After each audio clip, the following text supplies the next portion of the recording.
10, 9, 8, 7, 6, 5, 4, 3, 2, 1, 0. Ready start. आदरणीय सभापति जी, महात्मा गांधी कहा करते थे कि जब किसी काम के करने में थोड़ी सी भी दुविधा मालूम हो कि उसे किया जाए या नहीं किया जाए तो उसकी एकमात्र कसौटी यह है कि सबसे पहले यह सोचा जाए कि उस काम को करने से भारत के निर्धन से निर्धन ग्रामीण व्यक्ति का हित होता है या नहीं। विराम। यदि उस काम को करने से उनका भला होता है तो उसे अविलंब किया जाना चाहिए। विराम। पंडित जवाहरलाल नेहरू का चिंतन था कि देश की असली आज़ादी नापने का पैमाना यह है कि यहाँ के लाखों गांवों को स्वराज्य प्राप्त हुआ है या नहीं, और स्वराज्य का अर्थ उन्होंने स्पष्ट रूप से खुशहाली ही माना है, न कि केवल स्वतंत्रता हासिल करना। विराम। अगला पैरा। इसमें कोई शक नहीं कि आज गांव का रूप बदल रहा है। विराम। नए नए पक्के मकान बनते जा रहे हैं। विराम। रेडियो, टेलीविज़न तथा बिजली वहां पहुंची है। विराम। गांव के लोग भी आधुनिक सभ्यता से लाभान्वित हो रहे हैं। विराम। प्रति व्यक्ति गेहूं और चीनी की खपत भी बढ़ गई है। विराम। फिर भी गांव का युवक काम करने के लिए शहर की ओर दौड़ रहा है। विराम। तभी तो शहरों की आबादी दिन प्रतिदिन बढ़ रही है। विराम। एक मोटे अनुमान के अनुसार देश राजधानी की आबादी में हर साल 2 लाख की वृद्धि हो जाती है। विराम। 1 लाख नए बच्चे पैदा हो जाते हैं और 1 लाख लोग बाहर से आ जाते हैं। विराम। यही स्थिति अन्य महानगरों की भी है। विराम। तभी तो 1947 में 5-6 लाख की आबादी वाली दिल्ली अब 80 लाख के निकट पहुंच रही है। विराम। अगला पैरा। आबादी बढ़ने से समस्याएं भी बढ़ी हैं, और कुछ समस्याएं तो ऐसी हैं जिन्होंने नागरिक जीवन को बना दिया है। विराम।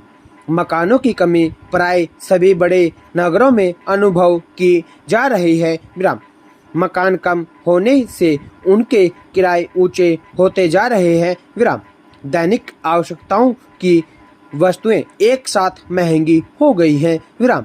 कुछ उपभोक्ता वस्तुओं को प्राप्त करने के लिए उचित दर दुकानों पर घंटों लाइन में लगना पड़ता है। विराम।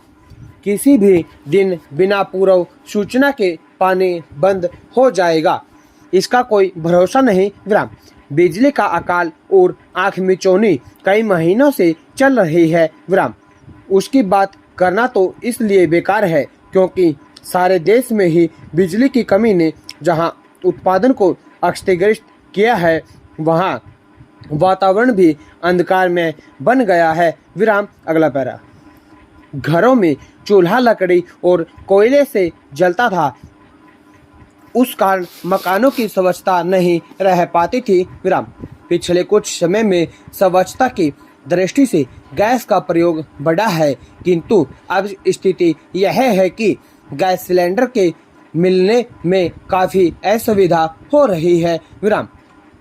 इसके साथ साथ मिट्टी के तेल का भी अभाव बना हुआ है। विराम। गृहिणियों के लिए सबसे बड़ी समस्या यह आ खड़ी हुई है कि वे किस साधन द्वारा भोजन बनाएं। विराम। शहरों में आबादी बढ़ने से कई नगरों का जाल बिछा। विराम। इन उपनगरों की दूरी कहीं कहीं तो 25-30 किलोमीटर से भी अधिक हो गई है। विराम। इसके कारण से शहरी जीवन और भी कष्ट में हो रहा है। विराम। वायु प्रदूषण एक और भयंकर समस्या बन गई है। विराम।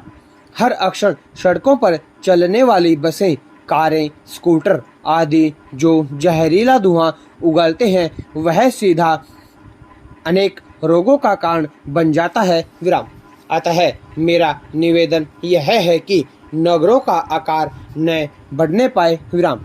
इसके लिए सरकार को चाहिए कि ऐसे कदम उठाए जिनसे ग्राम्य जीवन को सुख सुविधा पूर्ण बनाया जाए और वहीं पर शिक्षितों को काम दिलाने की व्यवस्था हो सके। इसके लिए जरूरी है कि गांवों में छोटे छोटे कारखाने लगाने के लिए सरकार पूरा सहयोग प्रदान करे। विराम स्टॉप।